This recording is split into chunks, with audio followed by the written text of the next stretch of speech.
Gannavaram assembly నియోజకవర్గం నుంచి YSR Congress party అభ్యర్థిగా నేను ఈరోజు నామినేషన్ ఫైల్ చేయడం జరిగింది. ఇంకో సెట్ ఈ నెల 25వ తారీఖున నామినేషన్ ఫైల్ చేస్తాం. మేడం గారు తెలుసు అంటే డమ్మీ అభ్యర్థిగా గెలిచారు. మీతో కలిసి పనిచేస్తాను. నేనే ఆయనతో కలిసి పనిచేస్తా. మీకన్నా అభ్యంతరమా? ఆయన నాకన్నా ముందు నుంచి వైఎస్ఆర్ కాంగ్రెస్ పార్టీ ఆయన అభ్యర్థిగా కూడా పోటీ చేశారు. ఆ మధ్య ఎటువంటి విభేదాలు నేనే ఆయనతో కలిసి పనిచేస్తాను. ఆయన నాయకత్వంలో పనిచేస్తాను. భరత్ కూడా ఉన్నారు కదా ఇక్కడ. మీ ప్రత్యర్థి నేనే ఎమ్మెల్యే ఫీల్ అవుతున్నాను. ఎన్నికల్లో పోటీ చేసేవాళ్ళు ఎవరైనా నమ్మకం లేకపోతే పోటీ చేయరు కదా. ప్రతి నియోజకవర్గం నుంచి 10 మంది 20 మంది 50 మంది పోటీ చేస్తారు. పోటీ చేసే ప్రతి ఒక్కళ్ళు కూడా మేము గెలుస్తాం అనుకుంటారు, లేకపోతే అందరూ పోటీ చేయరు కదా, ఒకళ్ళే కదా.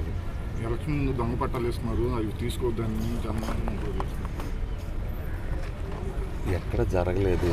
ఇదంతా కూడా పచ్చ మీడియాను వీళ్ళ గొడవ. ఎట్లా ఉంటుందంటే బ్రహ్మలింగం చెరువుకి రిజర్వాయర్ కింద శాంక్షన్ చేయించి నేను డబ్బులు శాంక్షన్ చేయించి 90% పని అయిపోయింది. వీరపనేనిగూడెం స్థానికులు ఎవరో దాని మీద కోర్టుకు వెళ్ళటం మూలాన కొంతకాలం ఆగింది. అంతే తప్పితే రిజర్వాయర్ పనులు కానీ 90% అయిపోయినాయి. ఇప్పుడు కొత్తగా వచ్చిన వాళ్ళు ఏం చెబుతారు, ఆ చెరువు తెలియదు, రిజర్వాయర్ తెలియదు, దానికి ఎవరు డబ్బులు శాంక్షన్ చేయించారో తెలియదు, మేము చేపిస్తామని చెబుతారు కొత్తగా.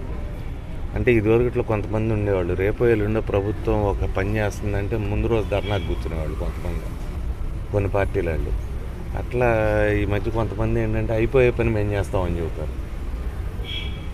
మేము చేసిన పనిని ఫైనల్ స్టేజ్లో ఉండగా మేము చేస్తామని చెబుతారు.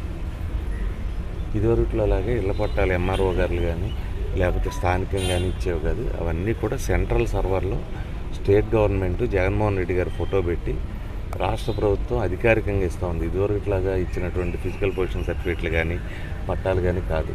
అవన్నీ కూడా సెంట్రల్ సర్వర్లో ఉండి వాటికి ఆధార్ నంబరు, కేఆర్ఐ నంబరు, అట్లాగే లేఅవుట్ నంబరు అన్నీ కూడా ఎంటర్ చేసి వచ్చేవి.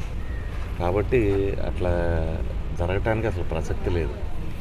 గన్నవరం బాపులపాడు మండలాల్లో 12,600 ఇళ్ల పట్టాలు అంటే అర్హులైన వాళ్ళందరికీ కూడా రెడీగా ఉన్నాయి. ఎలక్షన్ కోడ్ రావటం మూలాన వాళ్ళు ఇవ్వలేకపోయారు. అధికారుల దగ్గర ఉన్నాయి. ఎన్నికల తర్వాత వాళ్ళు ఇస్తారు.